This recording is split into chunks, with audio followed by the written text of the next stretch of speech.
to invite our chairman, architect Senthil Kumar, to give his opening remarks and formally welcome all of you on for this event. Thanks, Raghav. I think after a gap of nearly a month, we are organizing another webinar for Tamil Nadu architects, or the members of the Indigenous Architects.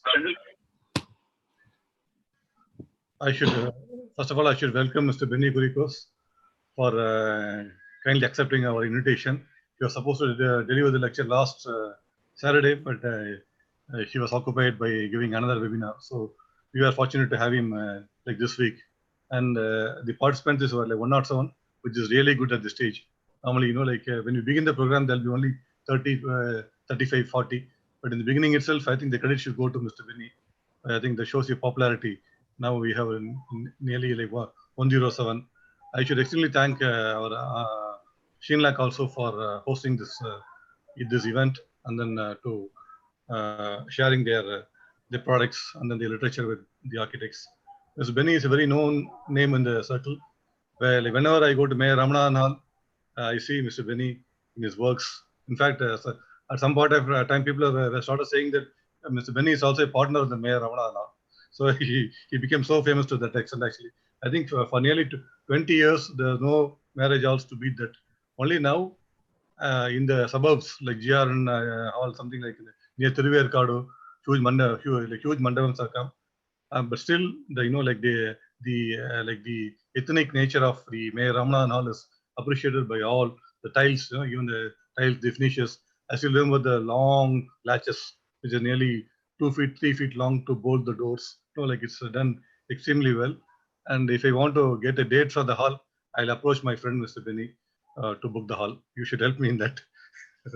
With this a few words, I'd like to thank Shinlak also for sponsoring this event. And then I request Shinlak, by the end of the session, you can share your product e-brochure to all the architects. Last time also we had all the catalogs, but somehow we give it to the clients. They cover the clients. They never return the catalogs to us. So it's better to have it in the. Plus also the projects whatever you have executed, the salient features of your product. If that is shared as a PPT or something like this to the architects, when we do our presentation, we will incorporate that and show it to the client. Normally we do a PPT in a conference hall and show it to the client. So that will help us a lot. This is one request from my side. And we should also thank Architect Loganan for spearheading and organizing this entire event. So without wasting much time, I think I would like to hear from Mr. Benny and also from Shinlak about their products. Thanks a lot.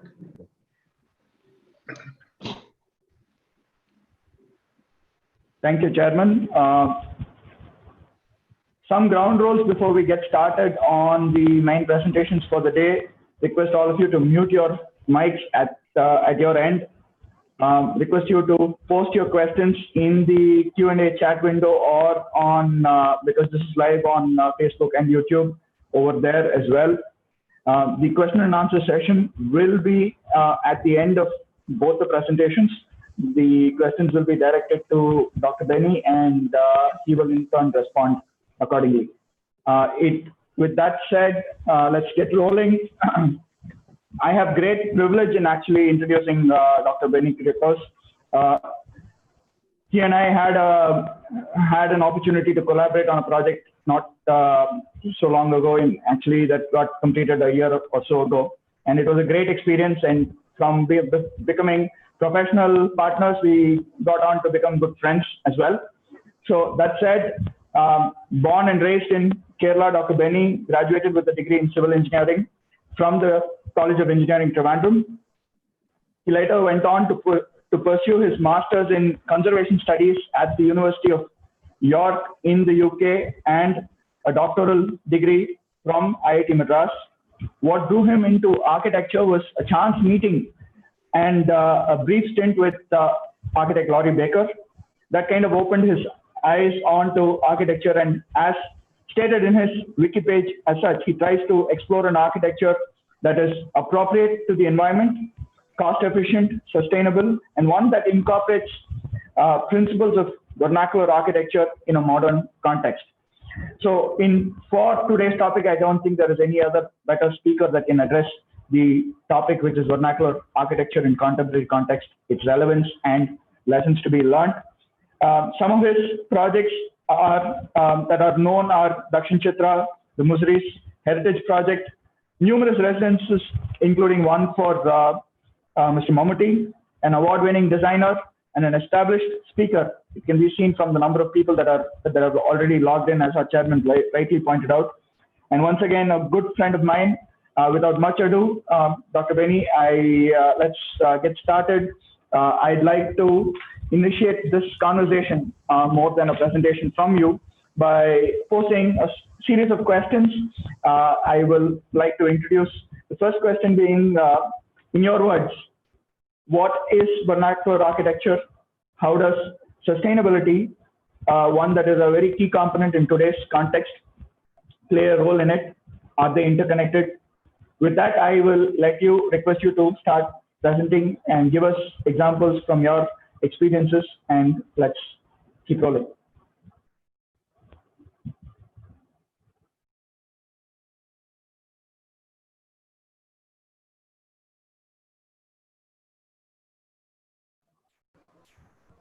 Dr. Benny, you're on mute.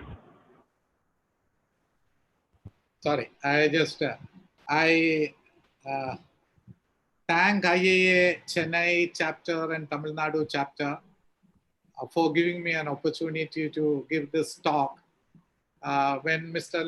Architect Loganathan called me, I immediately agreed, but there was a confusion regarding the date. Otherwise, this talk would have been taken place last week itself.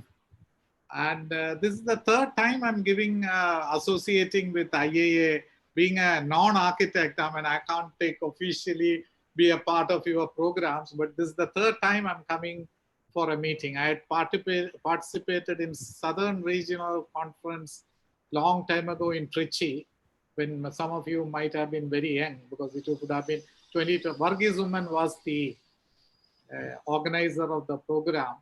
Then again, it might be 10 years later, about 15 years ago, Tara Murli invited me for a talk with IIA. So this is the third time. I'm very happy to talk to my friends, many of whom I meet once in a while in some meeting or conference. Raghava and I worked together because it was a project. Raghava was at that time working with Natarajan and Venkat. And they did the building and I did the interior. So sometimes it lead to a conflict, but we went along as very good friends, respecting each other's opinion and all those things. So this is what has happened. So with this, I'll just go into sharing my presentation. Raghav and I had some interaction. Raghav said that he would like me to talk about certain specific topics, which is what I will try to address. I hope you can see the screen, isn't it? Yeah, so one is that, see, I got involved in vernacular architecture about 30 years ago. I mean, when I had to, I learned my basic lessons from Laurie Baker. So first initial period of my career, say 7 or 8 years of my career, I did buildings strictly in Baker style, exposed brickwork, no mosaic, and typically unplastered walls and all those things, arches. That's when, but there was some point in which I decided to change from it. And I had my interaction with so many people who had, so many craftsmen and various people. And then Mammootty's project came to me in 1992. Mammootty wanted to build a house in Chennai. That's how I came. So I decided to use some elements of Laurie Baker, but I tried to bring in some other elements, like we used reused timber in that building, which is one of my unique things. I use a lot of old doors, windows, rafters, everything from old buildings. And also it gave me, I tried to look at buildings in a slightly different way. And then Dakshina Chitra came in 1995. I got an opportunity to get associated. So all those things made me move towards vernacular architecture. Now, there are various people use various words, non-pedigreed architecture, indigenous architecture, anonymous architecture, traditional architecture, spontaneous architecture, rural architecture, etc. Now, whatever the word you use, 30 years ago, it was not very. So when I started building in a traditional style using vernacular architecture, there were not many. I will say that I don't have much competition even now. Now there are many others who try to build in a vernacular style using this natural material. But when I started doing it, there was not much of a competition, or there were not many people, hardly anybody doing on a similar lines. So I don't want to go into an elaborate lecture on what is vernacular architecture, but I would prefer to use, even across the world, vernacular architecture was not highly preferred. I mean, I think the interest or the first book which came as part of those things you can see is a book by Bernard Rudowski in 1964. So it was part of an exhibition which was held in US, in New York, in the Metropolitan Museum of Art. And what the catalog of the exhibition or what they showed came out as a book, Architecture Without Architects, a short introduction to non-pedigreed architecture.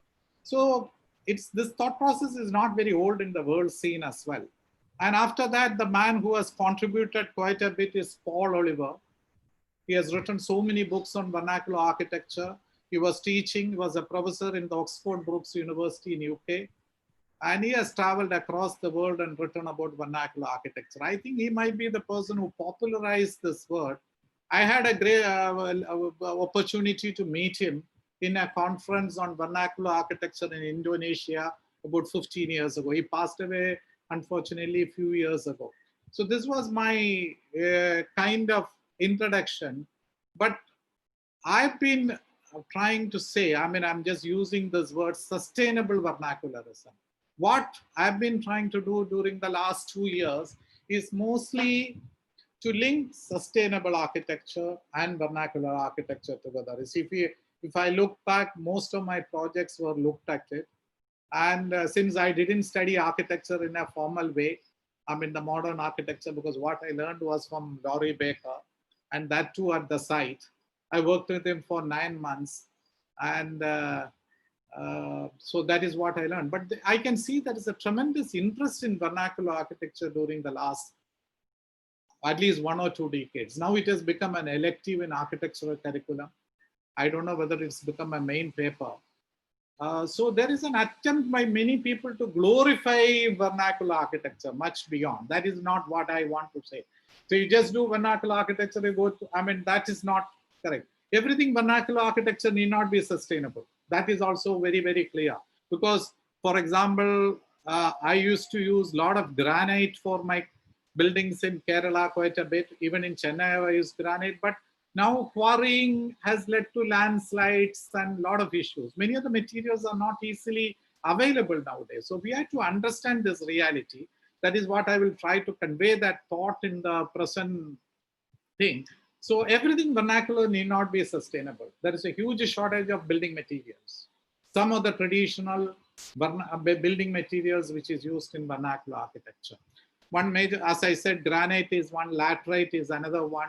You have to quarry.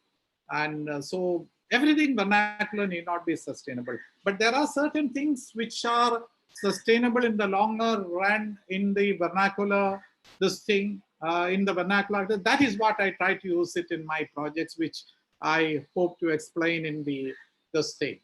Now coming to the sustainability, it is, I mean, it has become a buzzword now. I mean, it was not there much earlier. It was not there. 30 years ago, nobody used to talk about sustainable architecture or green architecture. But now it has become. So when I worked with Laurie Baker, it was not a buzzword. At that time, people used to say cost-effective techniques or low-cost construction. I mean, low cost is not low quality. I mean, so sustainability was not a buzzword, but now sustainability has become a buzzword. And so what we have to do is to, what I'm trying to do in my projects is to add the dimension of sustainability to the kind of buildings that I'm doing. So that makes a lot of difference. So I'll try to explain how I am adding the dimension of sustainability to the vernacular architecture which I'm doing. So that is why I would like to call it a sustainable vernacularism. What I'm doing is not critical regionalism, which many people are, I mean, there are a lot of architects who claim to do critical regionalism. I'm not doing that. I'm being very clear, because my architecture is not rooted in the modern architecture. That is what I want to make. My architecture, what I studied, what I'm doing, is rooted in vernacular architecture. But I've taken it beyond the typicals, the way many others try to look at it. So that is the way. So that's the question to the first question which Raghav was asked. Thank you. Moving on, I do understand you were mentioning about reusing timber as a resource. That is something that you like to use. You do like to use natural materials. You're known for that. Like you were mentioning about more sustainable materials as such, and natural and cost-effective materials. Can you elaborate? Like, I do know that timber is something that you are very fond of. Wood is something that you use extensively. So through your project experience, can you elaborate further on that? And that can be like that, and how it links to vernacular architecture in today's context. I'll try to explain. I use large quantities of timber. There is not even a single building where, I mean, almost simple building where I use extensive use of timber. Even the project Raghav and I work together, extensive use of timber. I mean, we have used all kinds of timber. I use different species of timber. And you see, as I said earlier, I learned from vernacular architecture. This is a building in Kanyakumari district, but close to Kerala border. Beautiful building built with timber, craftsmanship you can see, and it is with timber walls. The masonry is used only in the kitchen area. The rest of the thing, the rooms and everything, typical of the typical old Kerala style of architecture. So one of the things which I tried to go into timber. And I learned from the craftsmen. So I'll just try to put some of the things which I will try to explain. For example, tamarind timber. See, if you go to any butcher shop anywhere in India, the timber in which they cut the meat is tamarind, because people prefer to use. I mean, you can use only tamarind. You cannot use some another timber called naxomica, which will give a bitter taste. So use tamarind for it. Now, mast wood is another timber which was extensive use in the 18th century, because that timber has a special quality that it is very elastic. So when you use the timber as mast in ships, which has to bend, which has to be elastic, you can't use teak, because teak breaks when you try to bend it. But mast wood has that quality of the elasticity. Or when you use a timber called Melina arborea, which is all the Catholic churches, all the processions, all the statues were made in a timber called Melina arborea. It is there in Kerala, it is there in Andhra, it is very little quantities available in Tamil Nadu. Because why you use that timber is because it is very lightweight, very easy to carve. The carving, it will not chip off very easily. When a craftsman or the carpenter is trying to make a carving, it will not chip off easily. So you need that quality to make. So there is no universal timber. I mean, we study about universal solvent in the school. Water is the universal solvent. There is no universal timber. But unfortunately, in our curriculum, I mean, I also studied civil engineering. We study only about teak and very few species of timber.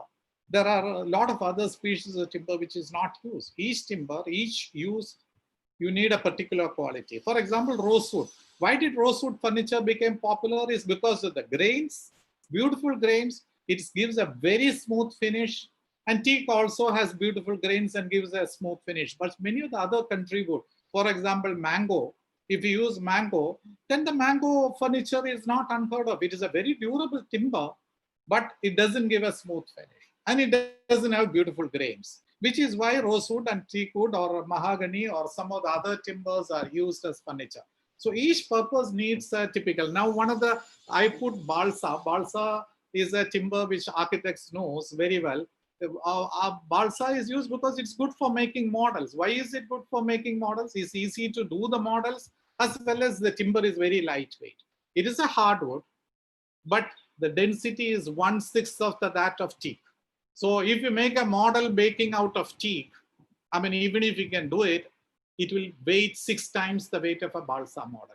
So that is why now the models are not made. Everything is digitalized, walkthroughs and everything. But there was a time when we used to make balsa models.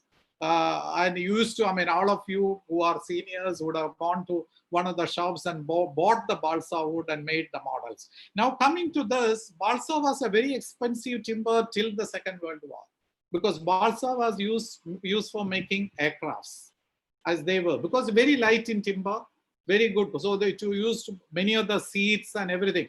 Nowadays you don't use balsa because alloys have come, very lightweight alloys have come, because in aircraft the basic principle is to reduce the dead weight of the aircraft, or I don't know, they use some words for it. That is what you do. And even the mango tree, which I was telling, if you know, some of the old timers will know, when the dead bodies, when we use, I mean, burn the dead bodies, we used to use mango tree, because the advantage of the mango tree is that even if it is freshly cut, it will burn because of a resin in it. So when a person dies, you go and cut a mango tree. Normally, any other timber will not burn when it is freshly cut, because 60% of the timber is water. Whereas this mango tree burns because of the resin in it. That's why traditionally we use this thing. Nowadays, if you go to the Basanagar or something, they use casuarina timber, etc. But there was a time when we used to use mango because of the resin. Now, if you don't get mango, then you use sandalwood, because sandalwood also burns when it is freshly cut because of the oil in it. The sandalwood oil, you know, is very expensive and it is very. So there is a particular reason why these things are used. And that is each of the timbers. So one of the first thing, and all these things which I'm telling is not what I learned from textbooks. I went into the field, worked with the craftsmen, worked with people who had traditional knowledge. And I still will say, although you try to say that I'm an expert on vernacular architecture, I don't know even now 0.001% of the knowledge system.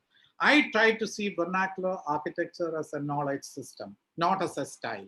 This is where I just change, where I differ quite a bit from the others. I don't use it as a style. I try to learn the techniques. For example, there is a scale. They don't use centimeters and meters and feet, etc.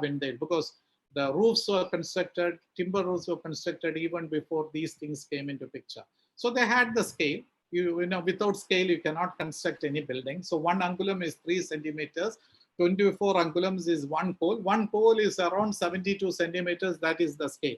Now, there are so many textbooks which are available. Mayamada, Manasara, and various things. But in specific to Kerala, because I had most of my initial experience in Kerala, there are 2 textbooks, which is one is Manishyalaya Chandrika, that is used for residential buildings. Tandra Samuchaya is used for temples. This deals with everything. Selection of the plot, selection of trees, soil tests, qualifications of the craftsman. I mean, what grade of the craftsman you have to use, everything is written. But you cannot use these. These are written in Sanskrit. I don't know Sanskrit, but there are Malayalam translations of the Sanskrit text. So in my initial years, I started reading through the Malayalam translation. Many of the texts, English translation is also available. Mayamada is translated into English. So there are so many texts which is applicable like that. But you cannot practice vernacular architecture by reading through these texts. It is similar to, I mean, you know, Bharata wrote Natya Shastra, and but you can't practice Bharatanatyam by reading Natya Shastra.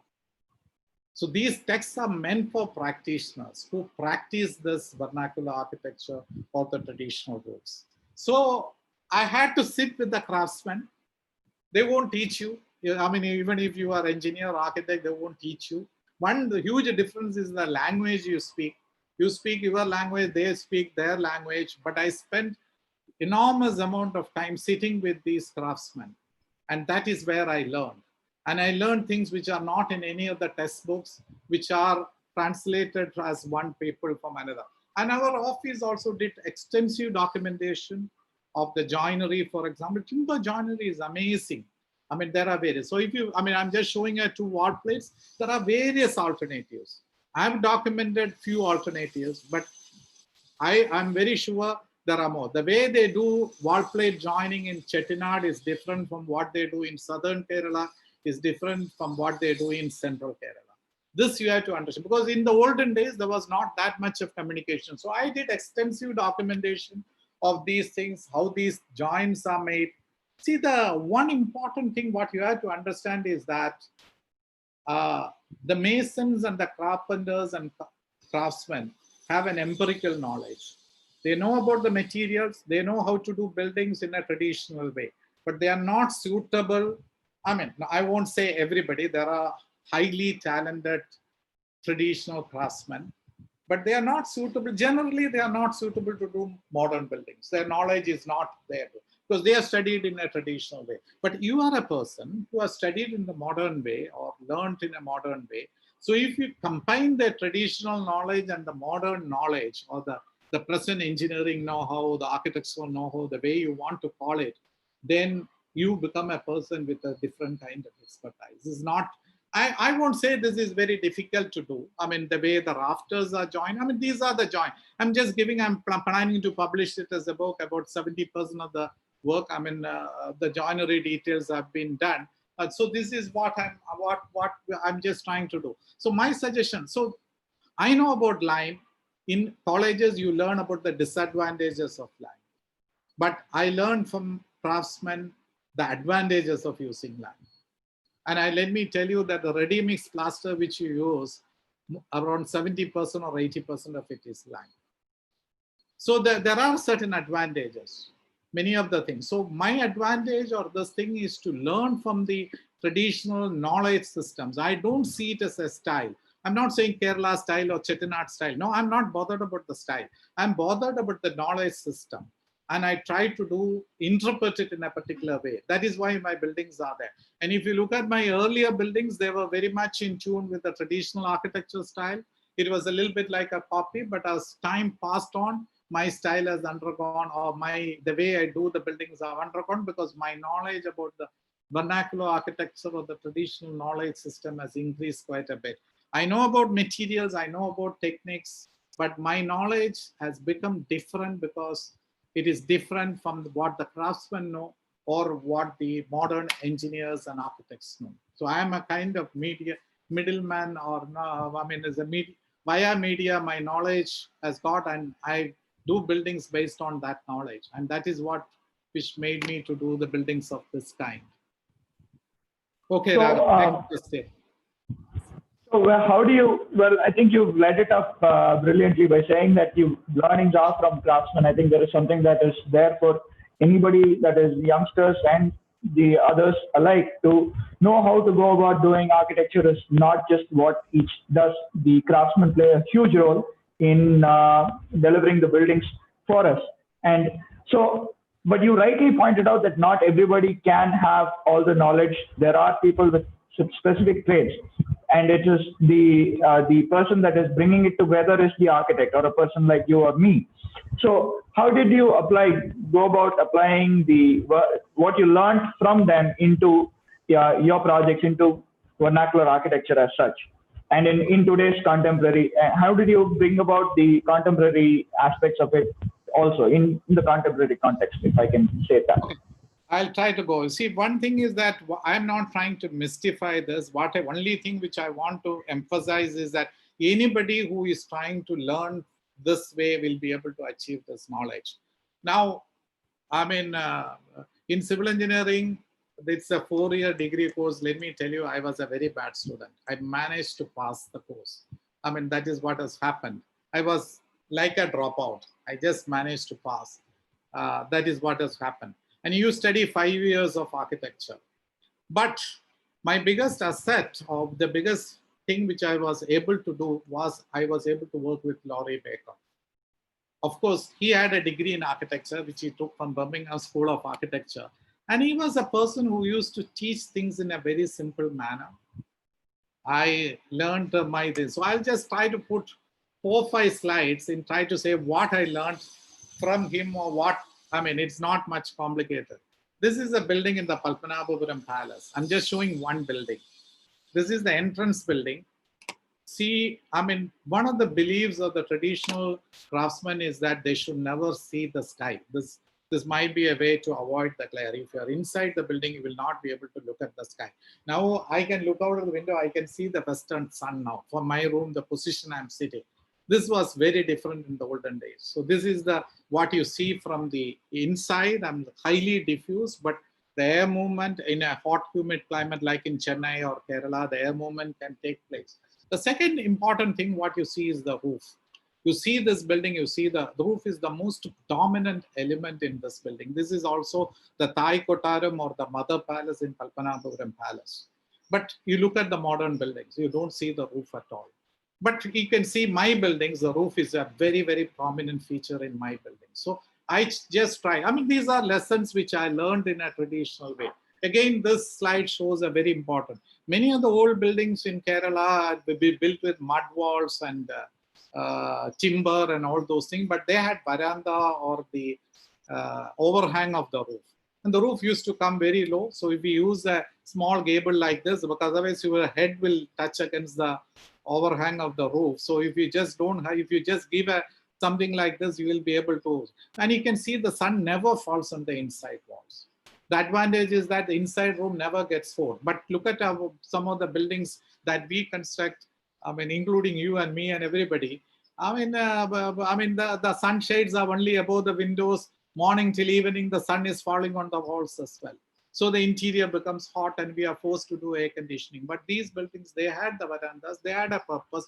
But nowadays, it is not possible or it is not economical to give a veranda like in the olden days. But again, this is one of the principles which you can learn. And the roof, the way they do, this is again Kalpanapuram Palace, the way they do with the, play with the roofs. I would like to use how they join the roofs. And this was a great revelation because one of the things which I did, I mean, Intact International Trust for Art and Cultural Heritage, when it was formed in 1984, I became a member. I used to represent the chapter meetings also in 1984. And we got a 3,000 rupees grant, of course, due to Baker's influence. We were able to, and we did the measure drawing for the Kalpanapuram Palace. There was no measure drawing. So doing a measure drawing is a great, great lesson for any architect to do. Of course, now it has been introduced in the architecture school curriculum because you look at the details. You learn about so many things. You get a kind of get a feel of the building. And this is something which I don't think many of the architecture students, when they do the measure drawings, whether they do it very seriously. But I think this is one of the very, very important things, which is a very much kind of thing. And this is the timber walls, which is there. I mean, this is the outside of a room in the Kalpanapuram Palace, and this is the inside. This shows very clearly when you lie down on the floor, which many people use, the ventilation should come at the floor level. Because the wind will not, if you give the typical sill height, which we give 2.5 feet or 3 feet, and if people lie down on the floor, the wind will go above their head because the wind will not, it doesn't have any sensors for you to come down and sense that there is a human being. I mean, of course, that some kind of devices will come in the future. But now at present, wind doesn't do that. It takes the easiest path. But the craftsmen of those days knew it. So they gave the ventilation for the wind movement because Kerala is a hot, humid climate. So these are the lessons. These are very, very important lessons you learn. And one of the other things which I want to mention is that, you see, let me be very clear. If an architect builds in a vernacular architecture style, it doesn't become great. Let me be very, if you are building, if anybody builds with mud, I have done more than 100 buildings with earth. And this is a building which is in Chennai metropolitan area built with mud blocks or earth blocks. We have used the soil, cement stabilized, we added fly ash to it and we have used, it's a 2-story building. It doesn't have any concrete columns. It's not a frame structure. It's a load bearing structure. Unplastered, the building looks exactly the same. I mean, it would have been constructed about 10 years ago, it is there. When the villagers do it every day, building with earth, when architect does it, building with earth, it doesn't become a news.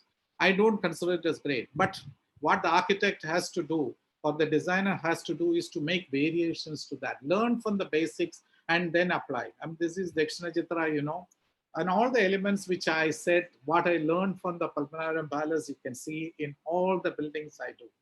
All these things. One is the courtyard, which is there. And you have the verandas, which is there. I use the verandas extensively in my projects as much as possible. Although in some cases it will become uneconomical. In some cases, the client will have a strict budget, but I try to work on it. I work with the roofs. Just like in the, I won't say my buildings are not even 1/10 of what Padmanabhapuram Palace conveys. But still I use the roofs, I use the courtyard. You can see the roof comes very low. I use the gables for people so that their head don't strike against it. This is also Dakshina Chitra. So I play with the roofs. I play with the cross ventilation. I play with this thing. This is exactly what I do in all my buildings. This is one project which is there. Many of you would not have seen it, but it is a private residence which has been constructed. I got the Designer of the Year award in 2002. From the Inside Outside magazine for that. At that time, except the awards were very few, and you can see. And we have made a small shrine. You can see it was made like a small temple, such a small shrine, but we have used elements of a temple. Even the roof, many of these details are not visible. The roof is also made like a Kutambalam roof. If somebody, if you can look it from the underneath, and you can see a tank, and this is the thing. I picked up those pillars for 300 rupees from Pondicherry, the stone pillars and the timber pillars which are used in the building, and Athangudi tiles. When I sourced tiles for the first time, Athangudi tiles was not very common. Now, everybody knows about Athangudi. At that time, there would have been 5 or 10 manufacturers doing it. Now there are 500 manufacturers making Athangudi tiles. It has become very popular. Again, the Thinnai, you can see all these doors and windows you see are recycled doors. This is coming from a building in T Nagar, where the Reliance Digital or something, next to the T Nagar Club, there was an old building house. Before that came, so it came the Reliance Digital thing came about 25 years ago. So when we built this, this would have been more than 20 years. So that building would have come about 20 years ago. Again, recycled windows from the Chettinad, Athangudi tiles, niches, which is very typical, beautiful niches Tamil Nadu has got. But unfortunately, we don't try to make use of it. These are not very thick walls. We are trying to make it look like a thick wall. That is what we have done. Again, if you look at, I put that window at a lower height because if somebody wants to sit at a divan, they should be able to get the wind movement at the floor level. And again, all recycled doors and windows. So Athangudi tiles, simple bed, because that's the way it has been constructed. And this is again recycled columns as well as recycled timber. And those windows you see, beyond that is the garage. Those 2 windows I picked up for 500 rupees per window from a place when Kanchipuram. I was once driving back from Bangalore to Chennai. At that time, I found this demolition place and picked up those 2 windows. So this is what exactly that you try to do. All these stone edges, everything is recycled. And in the bathrooms also, we try to give a courtyard, the motifs. The triangular niches are very popular in many of the Tamil Nadu buildings. So all these elements you come and use and put it in. You steal these ideas from the vernacular architecture and then try to put it together in a particular way so that people try to do. This is a resort which I've done in Kanyakumari. The entire tiles, these tiles which are used, completely coming from demolished buildings. Nobody uses these tiles, but I use these tiles in many of my projects. There is a little bit problem because once you get a leakage, it is not easy to maintain it like the Mangalore tiles. But we are used in Dakshina Chitra as well in some of the buildings. People say, when we used to get it, people say, you please the tile, you just give us something. That is what people used to say. And this comes at about 1/10 of the cost of the Mangalore tiles. And these tiles, because one tile comes above the other, much more thermally comfortable than the Mangalore tiles. So this is a resort which I've done.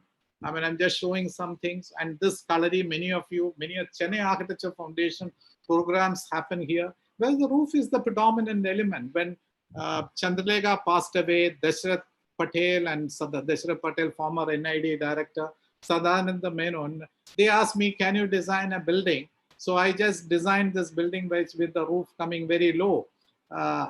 So you can do a building without a wall, without walls. Walls is not seen in this building. And you can see it when you want to enter, a head should not touch. So similar thing which I learned from Palpanapuram Palace I given. And I have also given this double roof. Where I got the double roof, I'll tell you. If you drive from Adayar to Basan Nagar, you look towards the left in the Theosophical Society compound, you can see a building with this double roof. That is the idea which gave me to do this double roof. Because this type of roofs are not very common in Kerala.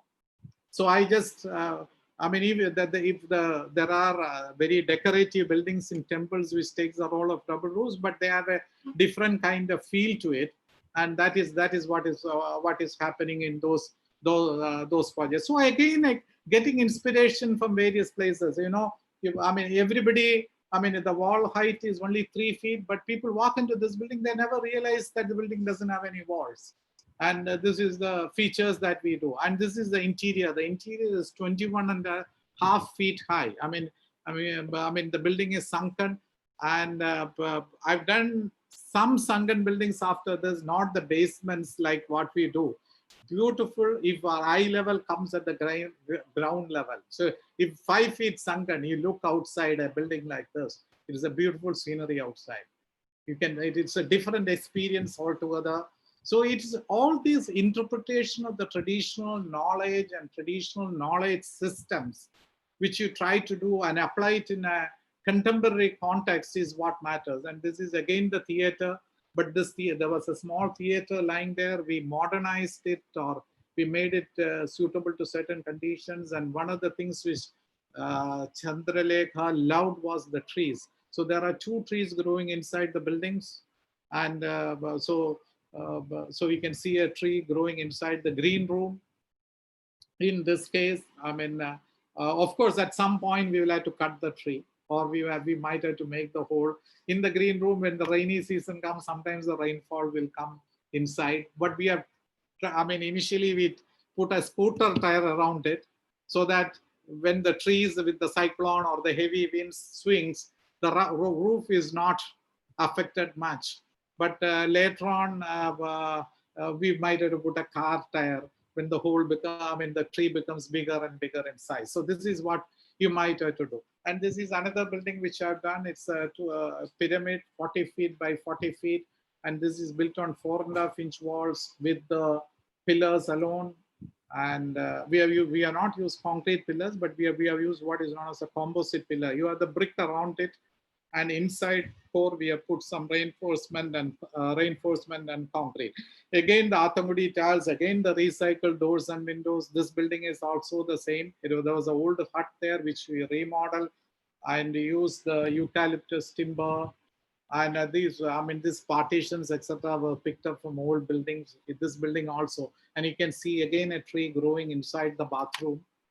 I mean, of course, you need clients who accept these kind of ideas. I mean, they should not be very kind of thing. So many of my architect friends say, how do you get all these interesting projects? I tell them it is you who have to make the projects very interesting.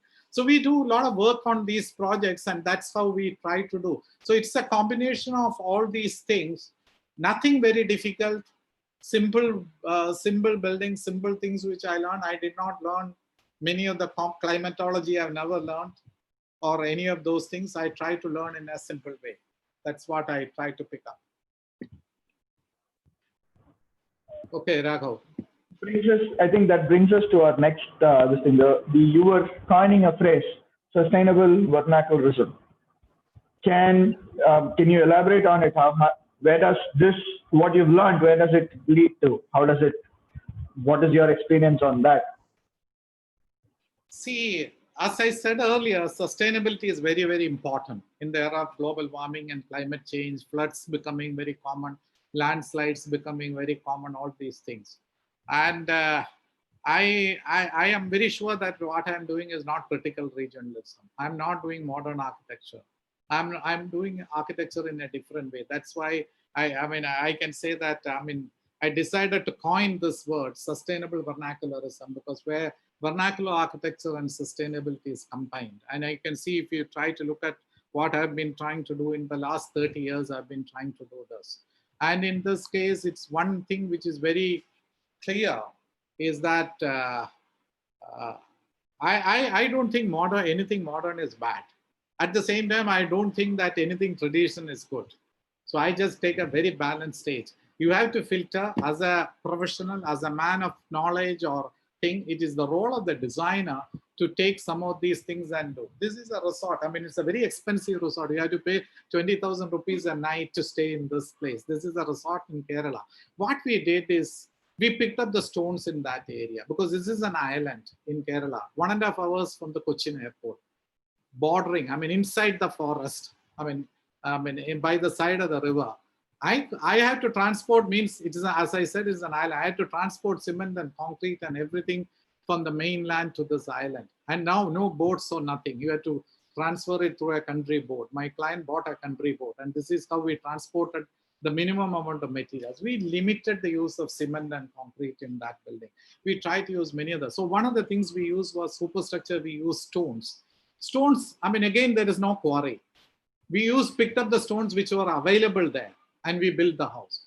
And if you look at many of the estate bungalows or many of the buildings up in the hills in Himalaya, they use stone. So that was the idea.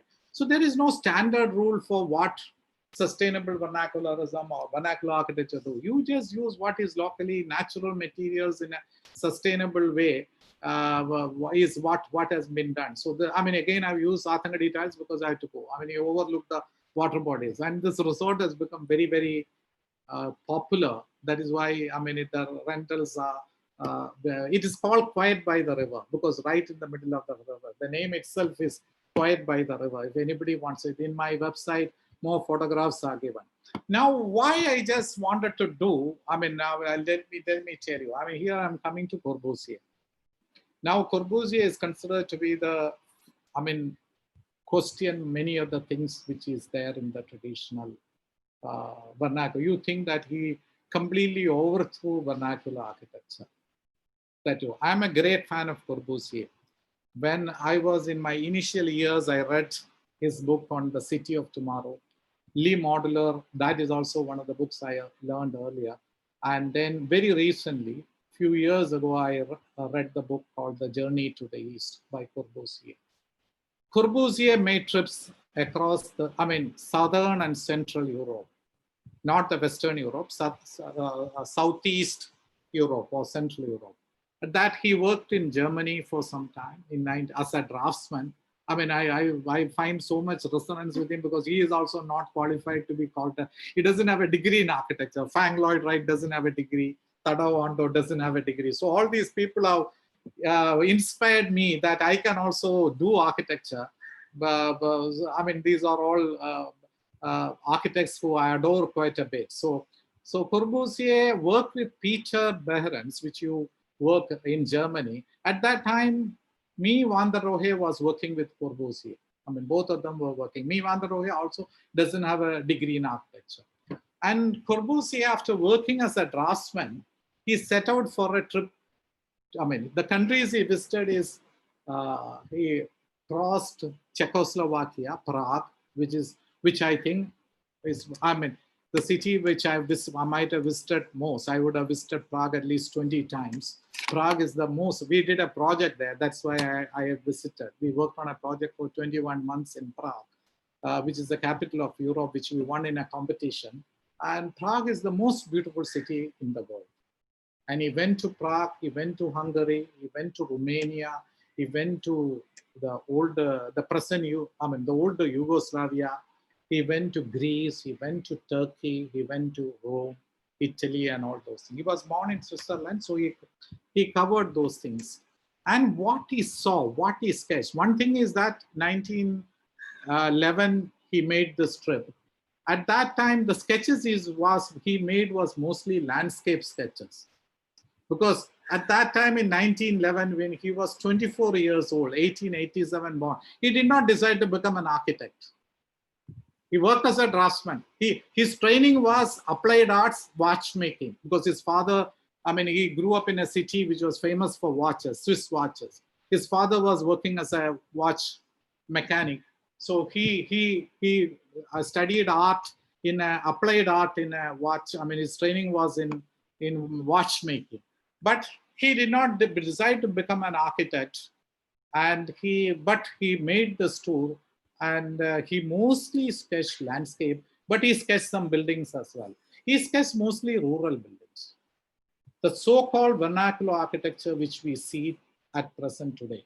And he was highly inspired by them. And in 1912, he did a building in Switzerland. He designed one building immediately after this trip. That, if you see the design of that building, I don't remember, all these names are highly confusing. But if you look at this building, that building was quite very much influenced by the Turkish architecture, because he saw all these architecture by making. And this trip was not for 2 weeks or 3 weeks, at least 4 months. If my memory is correct, he traveled for 4 months continuously in Southern and Eastern Europe. And he looked at all these buildings. There is a chapter on Danube River, which is the river which flows through Germany and these countries. So he written about those river and many of these things. And the other book which he wrote was the Lee Modular, much later period. And in that book, he's talking about Vitruvius. He's talking about the anthropometrics of man and all those things. He's talking about Vitruvius, and he's talking about Da Vinci, Leonardo da Vinci. So what I'm trying to do, I read through these two books. I think Corbusier was able to do the so-called architecture, which changed the scene of architecture across the world, was because of his experience with the vernacular architecture or the rural architecture. And his writings in these books shows very clearly that he admired that architecture. But knowing that kind of architecture, he was able to take it much beyond that to the next level. And that is where he just did. He's talking about the golden ratio. And here he says this: people were creators of vernacular forms. And he believed that a high degree of sophistication could be found in these cultures, untouched by Western influence. And this is the vernacular architecture I have learned from as well. There is a high degree of sophistication. It is not crude. It is not primitive. It is a high degree. If they could assemble, create all these kind of buildings which we see now, which has become World Heritage, you have to respect it. Let us learn from it. Let us understand how they were constructed. Let us understand the science. And that is what I try to do. We should learn about our traditions, our architecture, our history. I mean, many people learn about the history of architecture in their courses, but no, I don't think anybody remember. You should not learn about that, who built which king built which monument, or what is the span of Parthenon, or what is the span of the Pantheon Dome. Those are unimportant. Why did that building come in that place? That history you have to learn. And I was very fortunate enough to learn about these things in a particular way, which strengthened my knowledge about traditional architecture. And that's how I came into this sustainable vernacularism. So what I'm now trying to do is to have a combination of the sustainable architecture and the vernacular architecture. That is the architecture which I'm doing now. And that is what I'm hoping to do in the coming years as well, to take it to the next level. Any other questions? Can we, I mean, you alluded to it a little bit in your earlier portions. You were talking about vernacular architecture, how it is misconstrued as something else. There are misconceptions of it, and how you may have tried to break those misconceptions. Do you want to elaborate on that and share your learnings with the audience over here? See, one thing is that I see vernacular architecture not as a style. If you are doing a Chettinad restaurant, you put 2 Chettinad pillars in front, which you will see.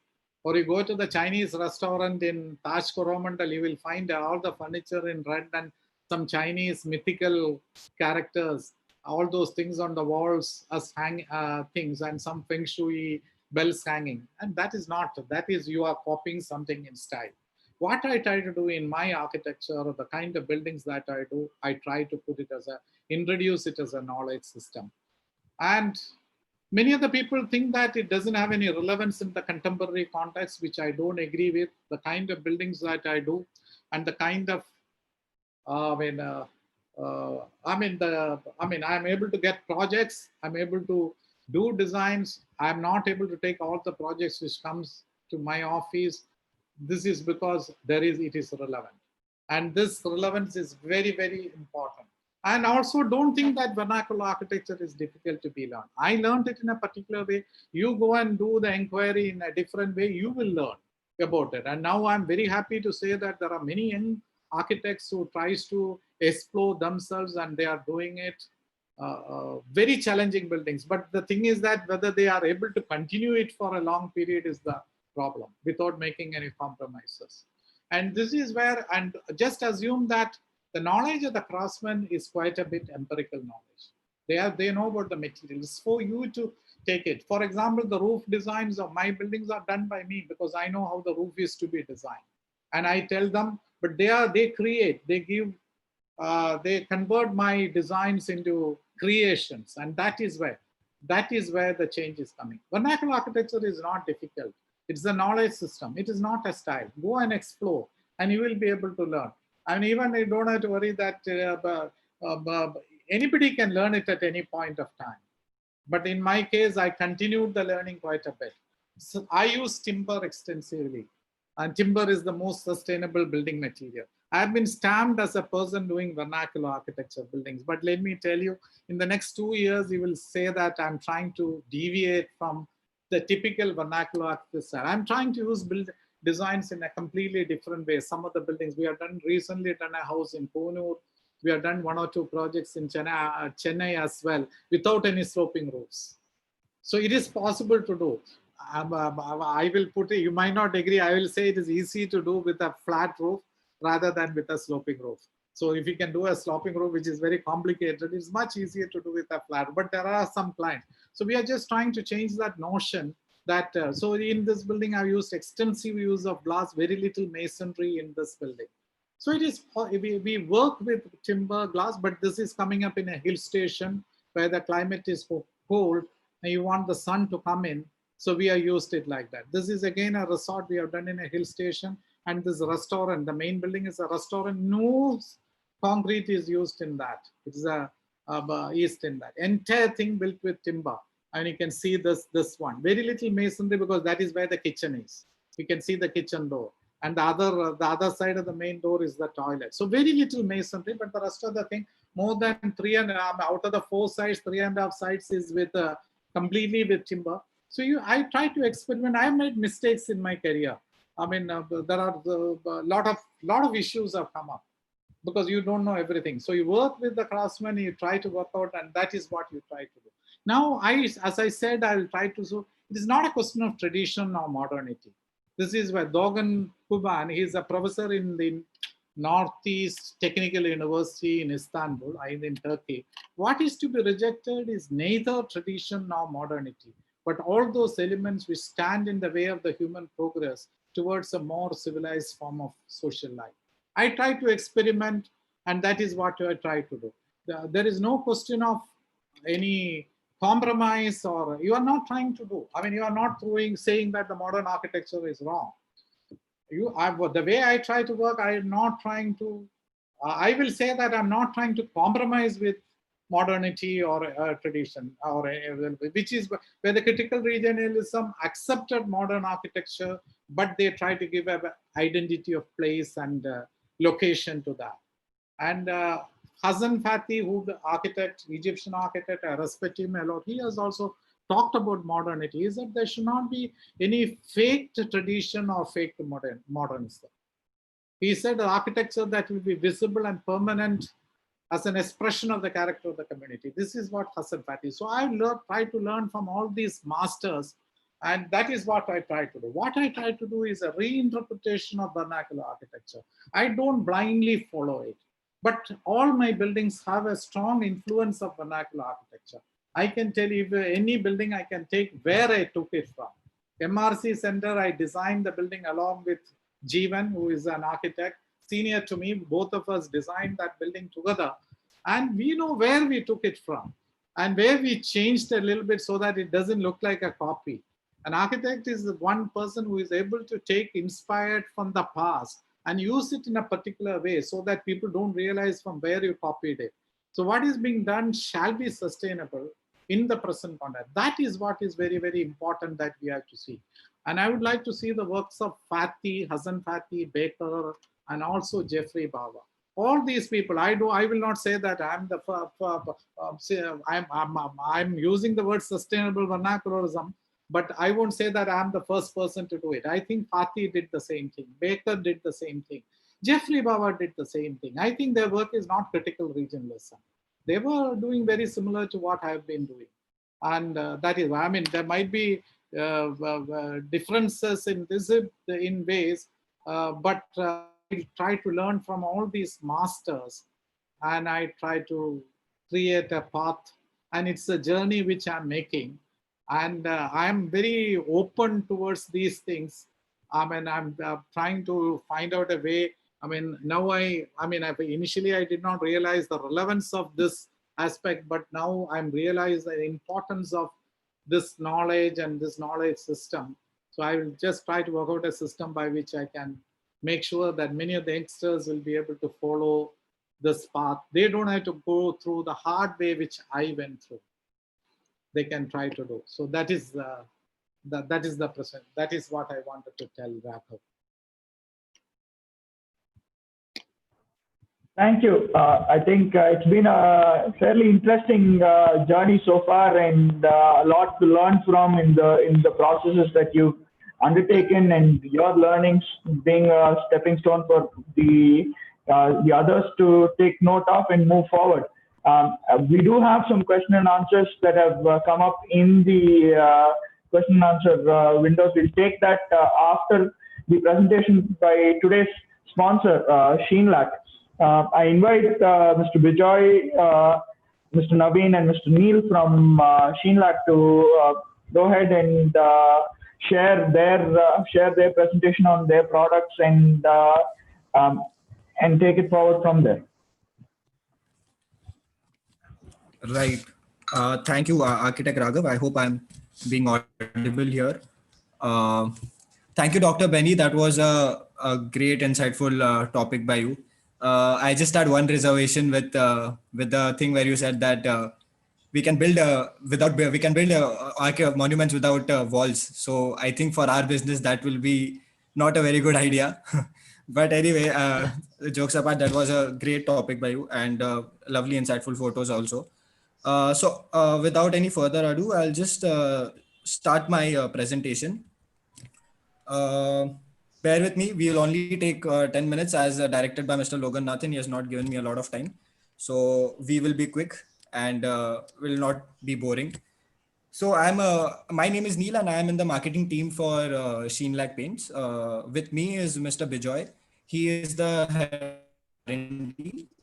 And also joining will be Mr. Naveen Matthew. He is the lead RSM at our company. So just to give you a basic insight about Sheenlac, we are into a lot of divisions. We ourselves are into wood and industrial coatings. We have also signed up with Jensen & Nicholson to deliver our decorative paints.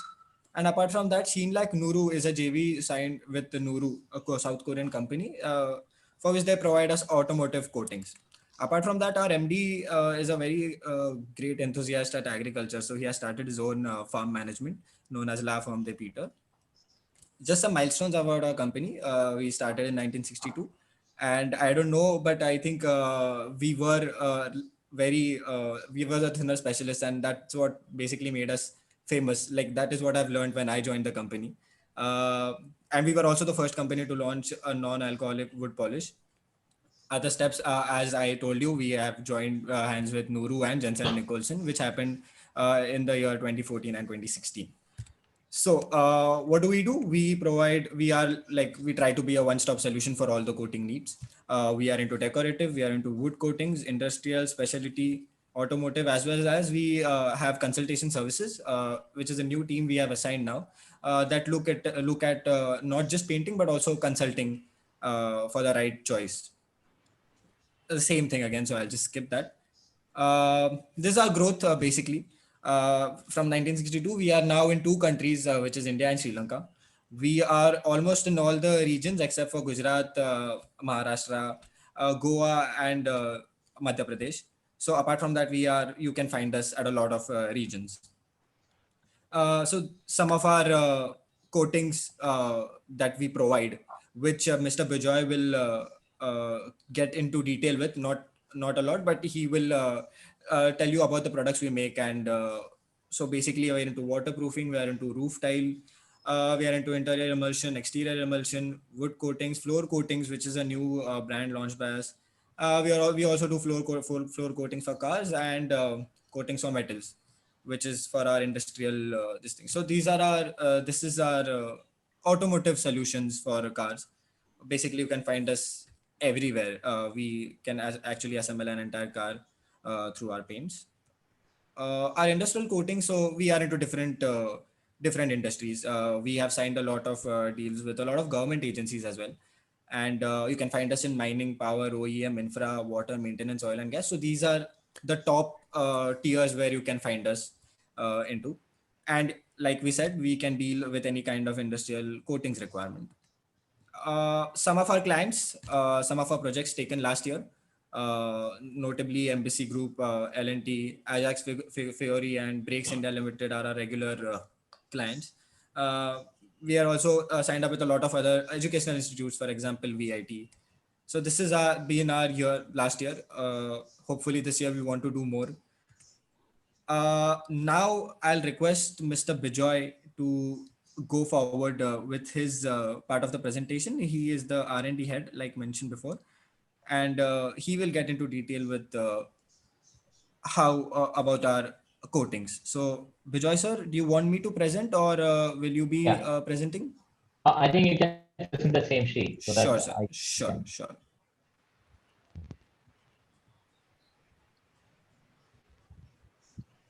just put in the Right. yeah. Yeah. So good evening, everyone, and special thanks to Dr. Benny. It was really an insightful. I listened to the entire 1 hour, and I was while I was listening to you, I was just thinking in the background, like our role as Sheenlag for the protective coatings or for the decorative coatings is to protect your designs carefully and present it and make it long lasting.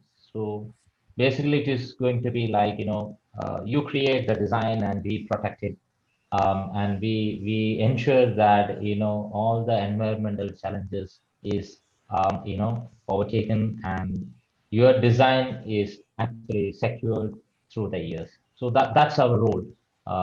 Primarily is basically provide the durability, retain the aesthetic look, the protection part of it, and give an insight into the sustainable solutions of coating. So going to the next slide.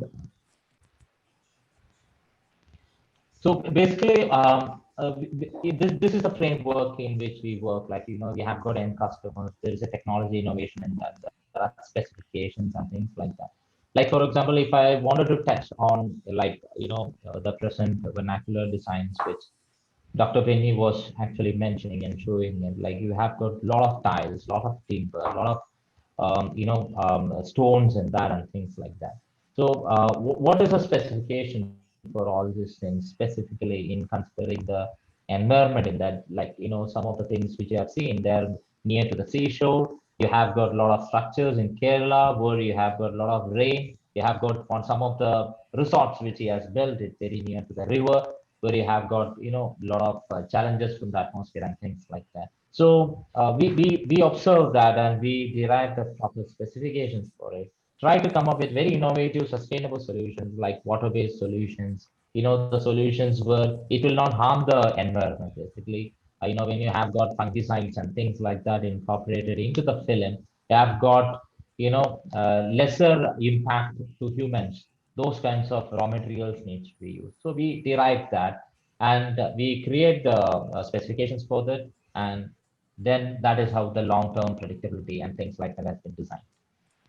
So, when it comes to specifications, you have got various spec measures in that. Like, for example, it has to be like, from an application point of view, it has to be very friendly. It has to be cost effective. It has to be having a higher performance. It has to meet certain lead specifications or sometimes like, VOC regulations and things like that. it has to be fitting into the correct color combinations with architects and designers are specifying. It has to have the functional properties, like some of them will have said it should have an antifungal agent. Nowadays, during the COVID season, you can see the people demand for this antibacterial, antiviral properties and things like that. So the specification is very important for this. Yeah, some of the cases we can see it should be heat insulating, heat reflecting kind of thing. So, the spec expectations from the specifiers, architects and designers are a little bit of very important for us. So depending upon the particular design, whether it is contemporary, whether it is Western or vernacular, whatever, the spec plays a very important role. Yeah. So, basically what we are trying to do is basically like, most of the products that we use it, or most of our competitors use it, were based basically on that, solvent base. Now we have got a lot of paints being, made from solvent.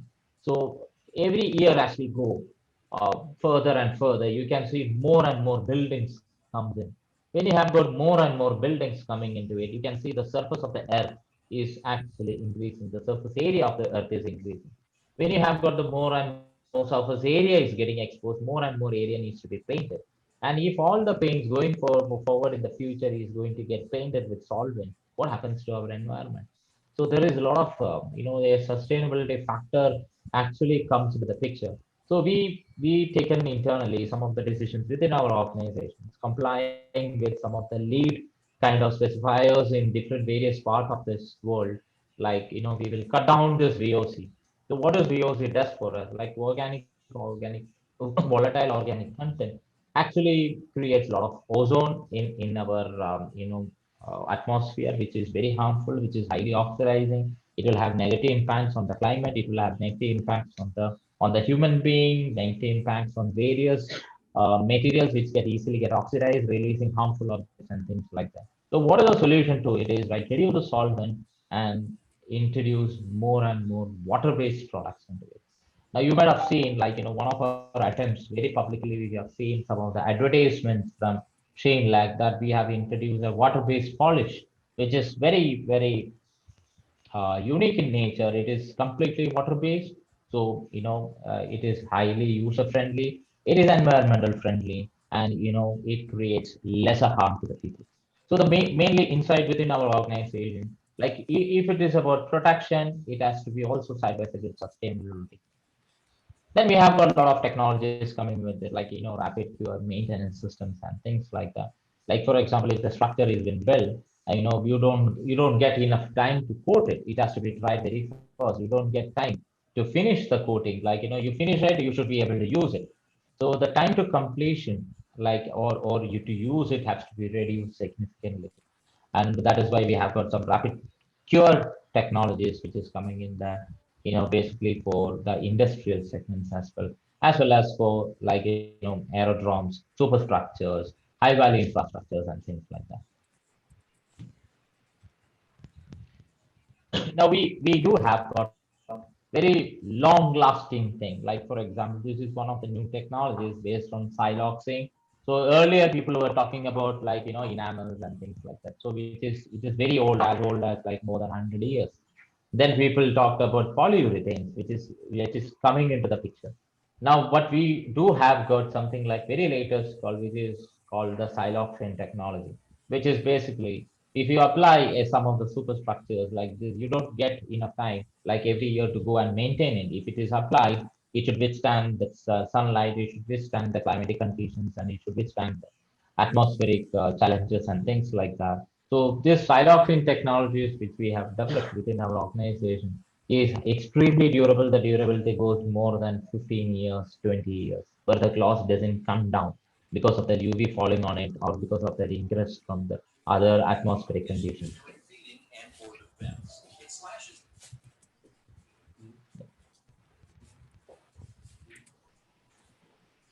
The another one which I would like to take is basically on the one product called write-off. Like for example, when you have got your beautiful wall inside your office room, if you wanted to write anything on that wall, you have to fix basically a whiteboard. But if you wanted to fix a whiteboard and the color of the wall is something like light blue or something, you actually define that space and say that, okay, if you wanted to write, you buy a whiteboard and write only on that. But the creativity is a little bit limited to only to that space.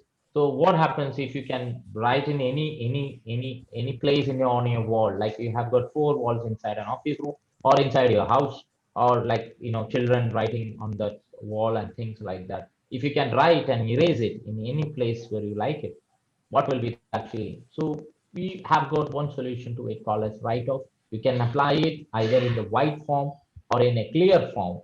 You can apply it in such a way that you can write anything on that and you can erase it. So there is no specific place where you wanted to restrict yourself that this is the only place where you have to write it, but you can also write it in any place where you apply this. Apart from this, this also actually have got an extremely high hydrophobicity and oleophobicity, like the resistance towards water, resistance towards oil. So that what does it mean is like extremely high, stain resistance to it. So you can write it; it will be very legibly. We can write it, and at the same time, you can use the conventional methods to erase it, like take a duster or take a cloth and just wipe it off. It will go. So this is one of our new technologies which we have developed within our organization as one of the innovative products, where in which office spaces, classrooms, when you have got inside the houses, the kids rooms and things like that, you can actually apply it, and it comes with like this is one of the videos which we would like to play. Neil, can you just play this video, please?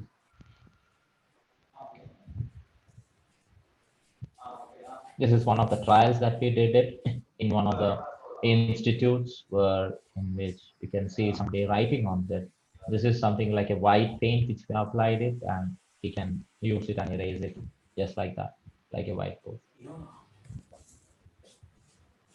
It also comes in the clear form, where in which you don't need to put a white color. So, for example, your inside one of your highlight walls are coated with something like a red color, and you wanted to write on that with an yellow thing.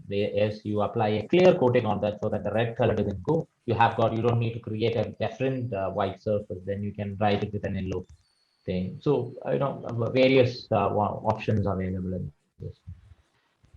These are like water-based wood coating, which I was mentioning. Like when I was listening to Dr. Penny's vernacular design, he has very specifically mentioned that he uses quite a lot of wood. And some of the questions which I have seen I was just going through that Q&A. I've seen that how do you protect them? How do you protect them from termites? How do you protect them from algae? How do you protect them from other kinds of environmental challenges?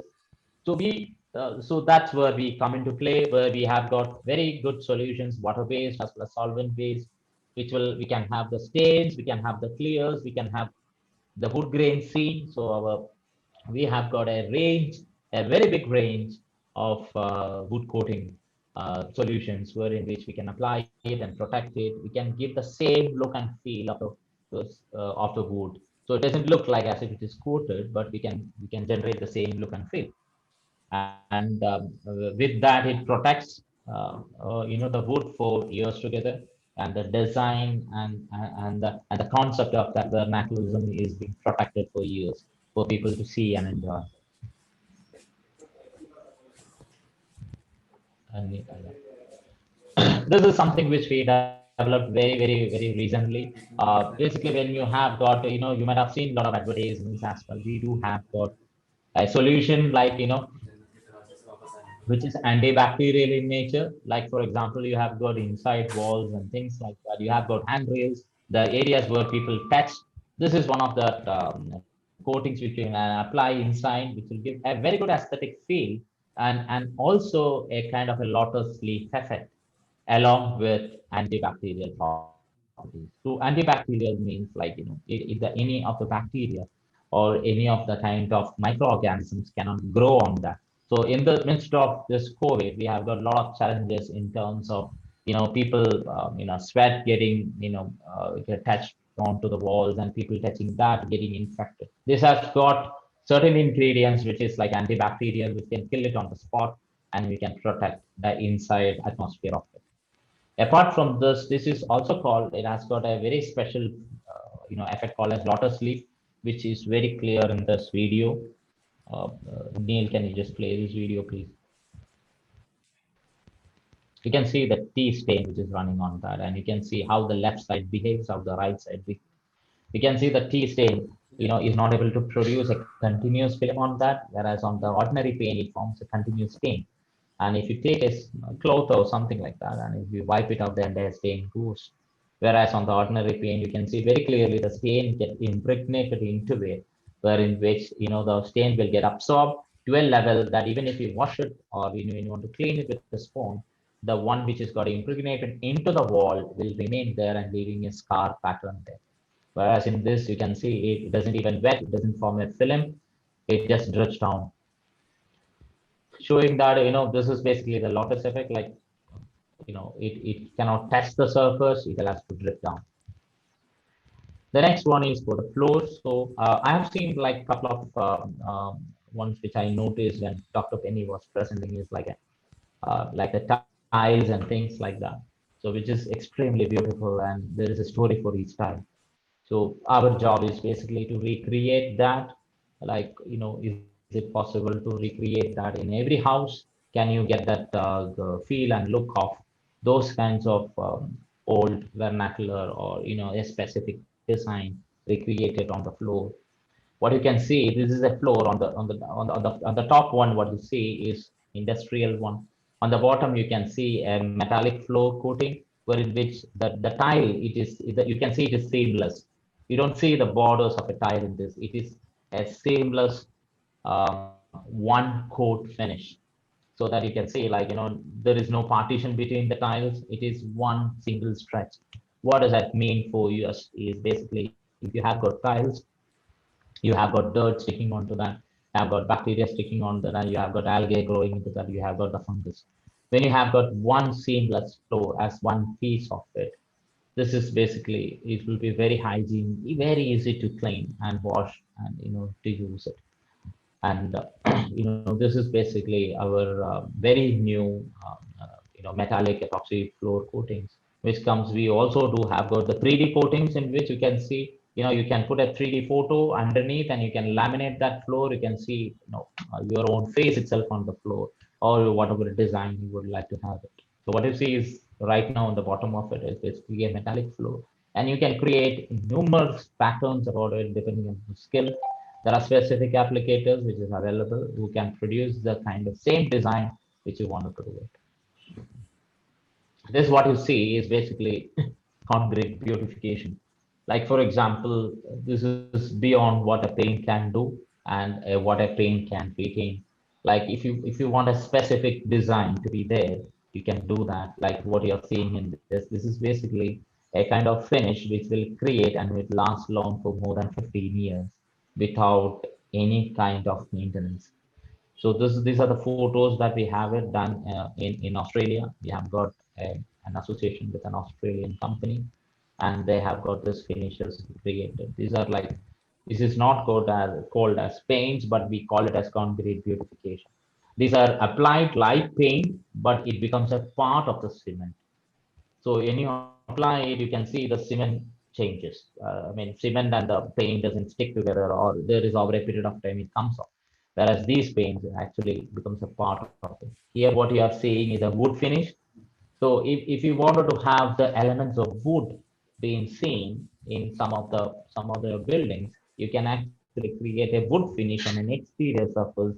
The question that will be there in many people's mind is like, can it tarnish? Will this wood finish remain for a long time? That is where the real beauty of this technology comes in there, which is more than 15 years of durability, which is a proven one. So you can stain the cement, and you can, on staining it, you can create various kinds of wood finishes on that, and you can make that concrete look like wood. So this is a very powerful design. You can see these kind of finishes. You can see, various types of textures being created, which creates a kind of stone effect and things like that. Right. So this is on the concrete beautification. The other one that I have is basically this hydrophilic nano coating. So people might be wondering, like, why it is hydrophilic and why it is not hydrophobic. Earlier, I was mentioning about water effect, it is hydrophobic.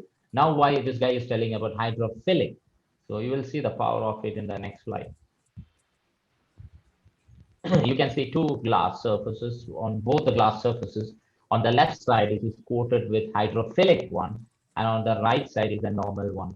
You can see the time when I was spreading we did it in I only did this. So when you water wash it, you can see on the right side you get the the water will behave like small globules on the top of the glass, whereas on the left side, because it is hydrophilic, it spreads it so fast it forms like a very thin film.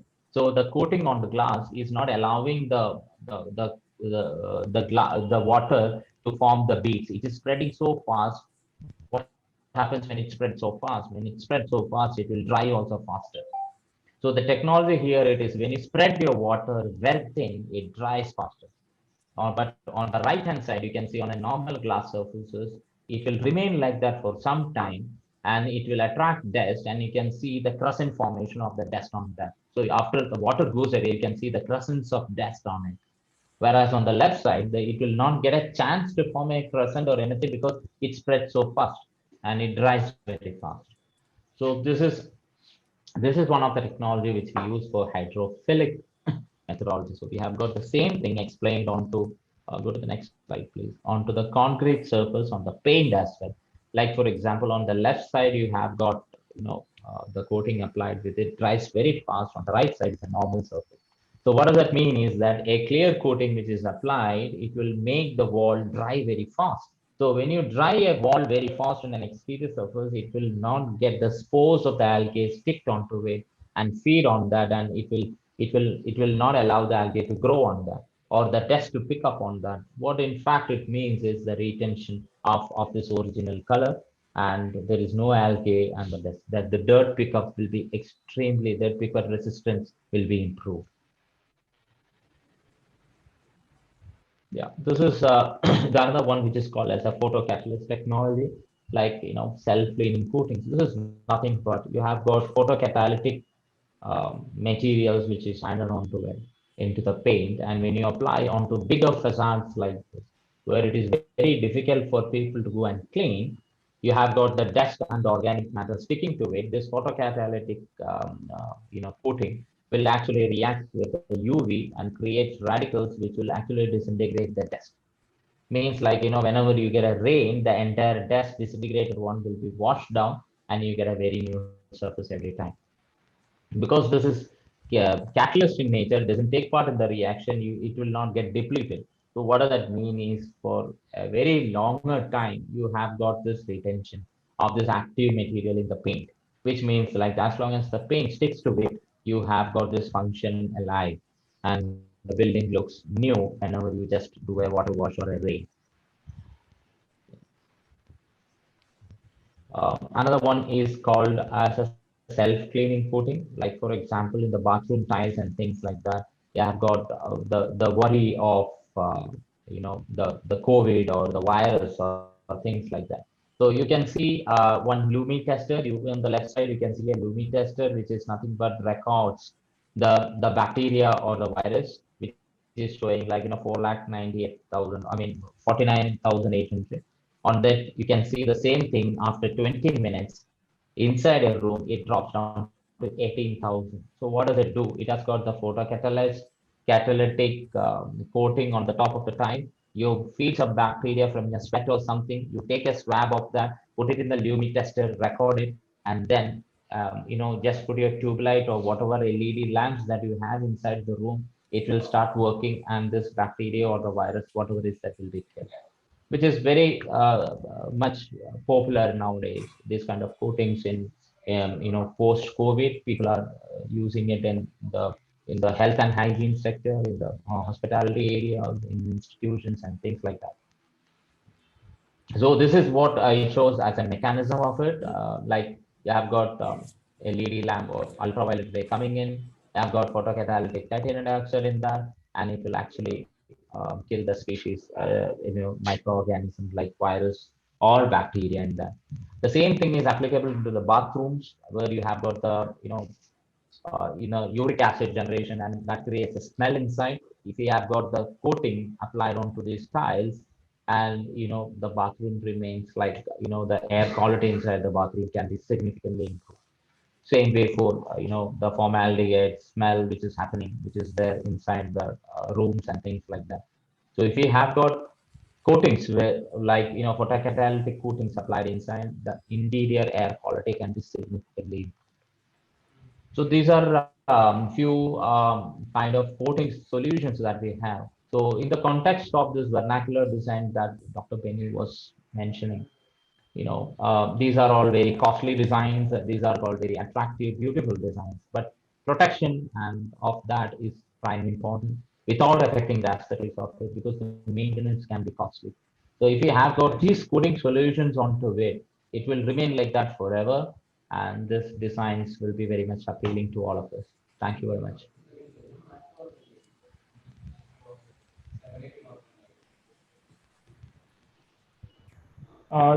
Thank you, Mr. Neil and Mr. Vijay. That was fairly an elaborate presentation from about that took quite a bit. Thank you.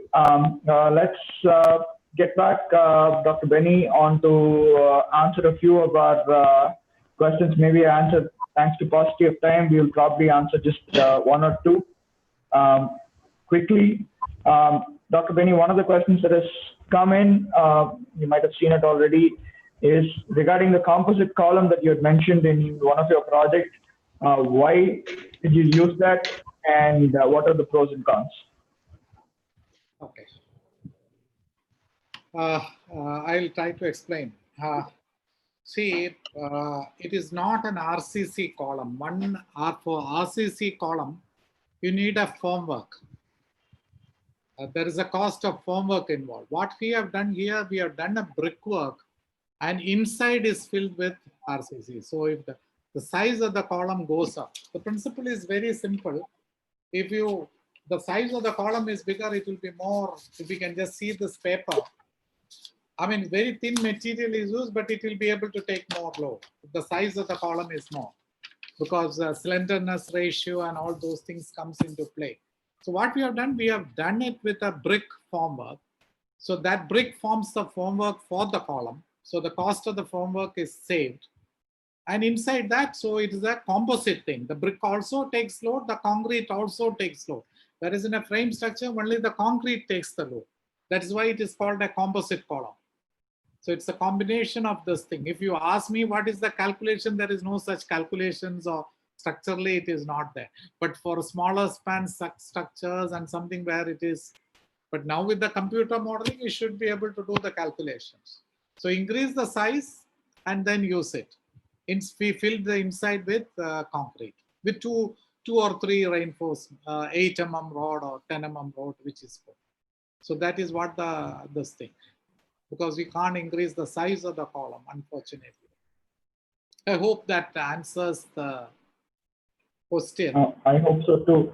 I guess one last question that we can take.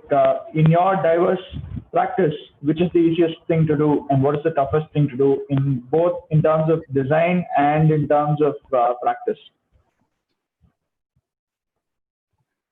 It is a very, very difficult. I'm thinking about the question only now. The easiest thing will be if everything depends on your knowledge. If you know something, for me, it is very easy to do something of vernacular. If you ask me to do a Kerala style building or a Chettinad style building, blindfolded, I can do it. I don't need any effort to do it. So it depends on your knowledge, basically. The difficult thing will be when you when the project has many dimensions. You understand that? So conservation is a bit more difficult to do. New buildings, you can do a drawing and get it done. But in conservation, you have to repair something and then make it perform. So conservation, I will say, is it's a little bit more difficult to get compared with the new building. New buildings you do, so you give it to a structural engineer will do the calculation and give it. But in conservation, unfortunately, many of our structural engineers' knowledge about traditional buildings and vernacular architecture is very little. Their knowledge about timber is also very little. So but if once you can work in unison with them, then it will work very easily. So difficult thing might be, I mean, in general, it is conservation, I will say.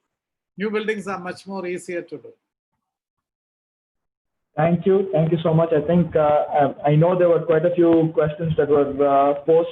Unfortunately, we cannot get to all of them thanks to us running out of time. With that, I would bring on board Architect Loganathan, Joint Honorary Secretary of the Tamil Nadu chapter, to propose a vote of thanks and to bring this today's event to a close. Thank you, Raghav. Dr. Benny Kuriakose, it was a very insightful presentation, and it was such a classy one, and it is also touching the masses. So we also had felt, the down-to-earth approach. As a testimony, it stands. Even your windows are in the almost touching the floor. So with that, we are wholeheartedly, we thank you for being with us and then explaining all your projects. It has been a wonderful time. Thank you so much. I should thank Architect Raghav for very neatly moderating the whole program with all his observations and all his witty questions. Thank you, Architect Sandeep Kumar, Chairman IIA Tamil Nadu Chapter, for giving the opening remarks. I'll thank Architect Yuvraj for the technical coordination. Many thanks to Sheenlak for their presentation, for their partnering with us in this particular event. Particularly Mr. Naveen Matthew, Mr. Bijoy, and Mr. Neil Thorat. Most importantly, all the participants, all the attendees who have been with us this almost a 2 hours session. And please be with us for the forthcoming sessions also. Thank you so much. Thanks one and all. I also thank IIA Tamil Nadu chapter once again for giving me an opportunity. Right, it was our pleasure. Okay. Thanks a lot. Yeah, it was our pleasure. Yes. Sheenlak, everybody. Thank you very much. And if anybody, I mean, many questions were not answered, if people can get in touch with me over the email, just send an email to me, benny@bennykuriakose.com. I will try to answer most of the questions. Yeah. Thank you. Thank you. Thank you. Yuvraj, you can do the closing of the program. This is again, thanks a lot for all the participants for joining us, and this is IIA Tamil Nadu chapter. We are signing off on behalf of IIA Tamil Nadu chapter. Stay safe, stay healthy, and stay connected with us. We shall be coming up with few more webinars soon. Thank you. Thank you very much. Thank you. Thank you. Thank you.